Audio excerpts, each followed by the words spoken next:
5 أخطاء قد تفسد صلاتك.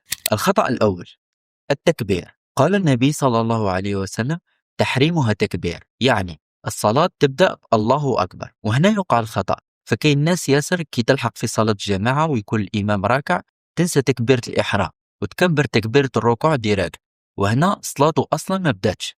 الخطأ الثاني: الوقوف. في الوقوف تكون اليد اليمنى فوق اليد اليسرى، والقدم للقدم والكتف للكتف حتى يستوي الصف ومن مر الشيطان بين الصفوف. الخطأ الثالث: السجود. قال النبي صلى الله عليه وسلم: أمرت أن أسجد على 7 أعضاء: الجبهة مع الأنف، اليدين، الركبتين، وأطراف القدمين نحو القبلة. الخطأ الرابع: التشهد. في التشهد تكون وضع اليد هكذا مع تحريك الإصبع، فكان النبي صلى الله عليه وسلم يشير بإصبعه ويده. الخطأ الخامس: التسليم.